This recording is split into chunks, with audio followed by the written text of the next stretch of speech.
I'm here with Ben Verhulst. Ben, good to have you. You're at City Church, yes? Yep, City Reformed in Milwaukee. Are you currently serving as an elder or deacon there?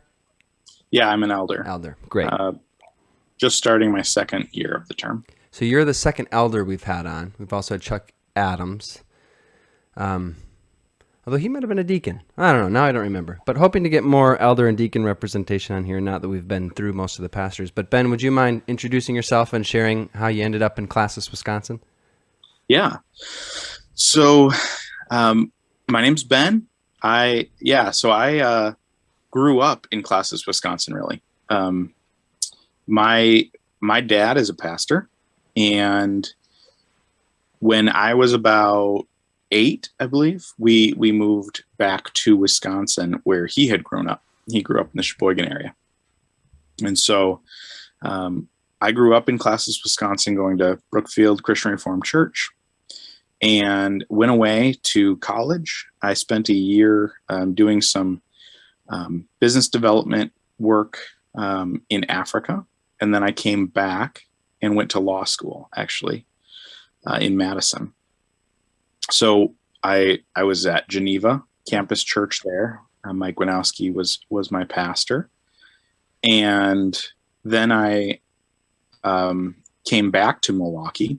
And at that point, Milwaukee had started a church plant in Milwaukee, started kind of by Brookfield, and also the Classis supported it as well. And I was working in the city at that time. And so I started going there, and I've been there ever since. Met my wife there. My son was baptized there. So yeah, we're very happy there. I also was raised in Classis, Wisconsin. My dad is not a pastor in the Classis, but it's interesting being sort of new-ish in my capacity at church, but also having a long history. So some of the older members who maybe married in when they were in their late 20s and have been here for 20 years. And I'm like, yeah, I've been here for 29 my whole life. So it's weird to have this weird seniority, even though I'm not senior. And you may be running into that too, just being really familiar with the people and places. Mm-hmm. Yeah. Yeah. Like I love going to Classis meetings. Right. And yeah, me see too. Really people that I've just known a long time. Yeah. And for you, even more special being at City Church and knowing the people there, and obviously knowing people at Brookfield, being raised there, and then knowing people at Geneva well for having attended there. I mean, you're just a really connected guy. But yeah, it's really nice because you get to see really God's work in all of these places. You know, what's really fun is going to a Classis meeting, and the delegate from Brookfield, I didn't know. You know, I met him there. Oh, interesting. Sure. Because God has continued to work and continued to bring up faithful men and women in churches where I'm not anymore, and that's just really cool. Yeah. I really enjoy that part of it. Oh, amen. Yeah, the Lord provides, right? The church is founded on Christ, not on men. So, yeah, it's beautiful. On top of that, I mean, on top of your connection to Classis, you're also a seminary student. That's right. Do you mind sharing a little bit about your call to ministry and how that's unfolded in the last several years? Yeah, that's a long story. Are you okay with that? I can settle in if you have time for it. All right. Yeah.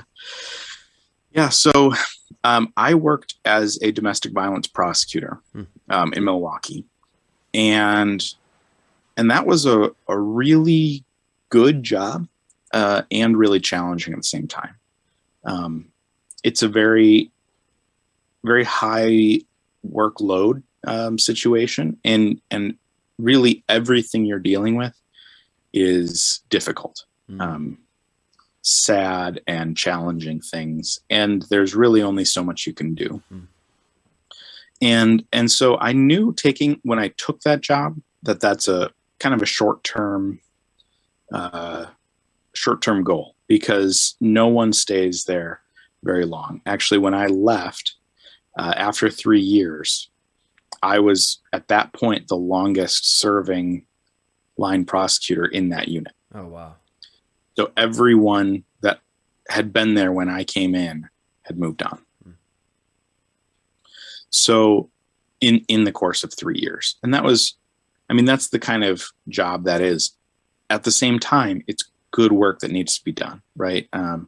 These are people who are going through some of the worst stuff in their lives, often going through, situations that are just really hard to even talk about. And so it's work that's good, but that's also just takes a lot out of you. And so when I left that, I wasn't quite sure what to do. I was doing some other law practice that I wasn't very excited about, wasn't very passionate about. And what I was really passionate about was serving my church and the church in general. And so that's where I had some people in my life who said, well, maybe you should consider going to seminary and doing that. And that's been a really interesting journey. So because my dad's a pastor, I've been, getting asked for decades if I was going to be a pastor too. And I never really thought that was my plan. And I'm still not sure what God's plan is. I think one thing that I've experienced through my time in seminary has been just the many different ways that God can use us. And so, whether that ends up in pastoral ministry, I'm not sure. But for example, I'm leading our Classis Safe Church team. Yeah. And that's a team that we're working on. We're trying to get started again. But it really is about kind of responding to, preventing abuse in our churches, and really building healthy churches. And that's work that I'm excited about, I'm passionate about, in part because of my background in working with victims of abuse, right? So that's kind of just one of the ways that God can use these things that really I didn't even know about Safe Church when I went to law school. And yet God's using it. Right. Yeah. So it's been a really cool process. And we'll see where God leads us next. And in the meantime, I've gotten to preach at our church and be an elder. And that's been just a wonderful experience, and so meaningful to me just to be able to build relationships with people and that kind of thing in the church. Yeah. Our church has been really blessed by the CRC's approach to training up lay leaders. Something along the lines of what you've shared too, about having the opportunity to preach. And you're a seminary student, so you're a little bit more advanced than the average person here. But we've got I went through the LDN program and was given opportunities that really solidified my call to full-time ministry. And we have others too who have completed the LDN program in the same way and using those gifts around the Classis more than I am. And others who have taken the LDN program just for the knowledge, and they serve on as Bible study leaders or small group leaders for us, well-equipped. So I'm thankful for the work of the denomination and the Classis, and just their open-handedness, I guess, with lay leaders, because it was important to me, and it sounds like important to you too, to be asked to use your gifts that way. That's neat. Oh, absolutely. Yeah. And I mean, I do think that approach is the right one. I mean, sometimes we look at the Master of Divinity degree, and there's a lot of good stuff that we talk about in that degree, but the work of the church is going on all the time, right? I mean, there are elders in our classes who have served longer than I've been alive, right? They have things, they've probably never been through formal, theological training, maybe not even LDN, right? But but they understand what the church is about. Yeah. Yeah. They understand what Christ is about, Yeah. and that's something we can all learn from. And many times have the gifts, right? Whether they're in a full-time paid position or not, they have the gifts to do it. I was thinking about that. Was working through the Gospel of Mark, and there's that story where someone's casting out demons in Jesus' name, and the disciples stop them. You're familiar? And I was thinking about that in terms of lay leadership and ordained leadership. And the disciples have the proper teacher, the proper training, the proper insight, and they saw this other guy as being a lay leader who didn't have the proper training. He wasn't a disciple, but Jesus affirms the guy's work and says it's done in Jesus' name, and it's bearing fruit, gospel fruit. So we don't put an end to that, whether he has the proper training or not. Right? It's biblical. He's qualified. It's God honoring. So we celebrate it. So that's kind of neat. Anyways, the follow-up, and this is kind of late for the follow-up, but I'll ask it anyways. What are you tossing around in your head? What are you working on these days? Yeah, so I would say probably council stuff is I'm just starting my semester again, so there that'll come up. Council with a C in the middle or an S in the middle?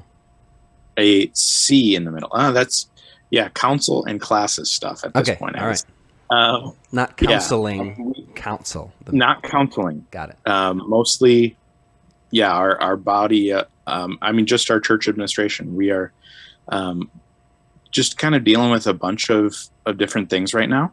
One of those things is we're getting our personnel committee started this year again, and I got to do some reviews and stuff like that. So just kind of the ordinary business of council. Mm-hmm.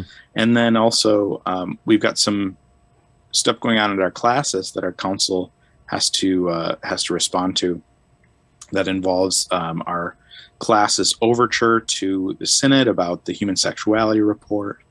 And so dealing with that kind of at a classes and council level. So those are probably the biggest things that I'm doing at church right now. And then, I've been moving and taking care of my son and that kind of thing too. So that takes a good amount of time. It does. Yeah. Family's important. We just did, speaking of council leadership, we just did Belgic Confession Article 30 in the evening here, which is about the government of the church. And just Pastor just shared a sermon about biblical model for church leadership.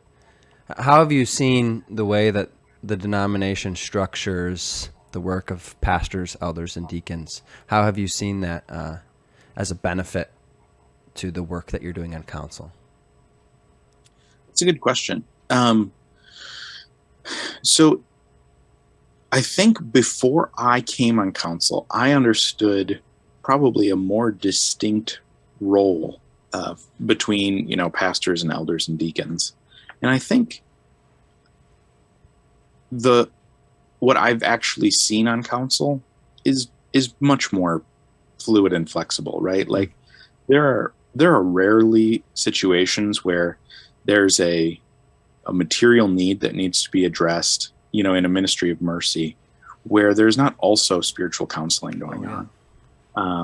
Or, a situation, where the church really only needs a theological input. They don't need a whole council together. So I just think it's so cool to see, elders and deacons and pastors just working together, because I haven't really run into a situation where it's like, the deacons don't have to know about that. It's like, they're pretty much everything. We just need to be in communication with each other. Right. That's an interesting connection between, the material financial aspect of thing and the spiritual. You're right. I hadn't thought about it that way, but there's never really, like, when you're talking about a church plant, it's not like, oh, this is only spiritual. No, there's dollars and cents and manpower and things that need to be talked about too. So everybody's involved in that. Or somebody has a need that maybe the deacons can meet with some food cards or gifts or something like that. Well, there's also probably a spiritual element to that too. And you're right. I hadn't thought about that, but you do see sort of this interwoven work of elders and deacons way more often than not. Yeah. That's neat. Yeah. Which is, it's just so cool because, we get to work together on all that stuff. It's not, I mean, there is stuff that we talk about just at our elder meetings. Sure.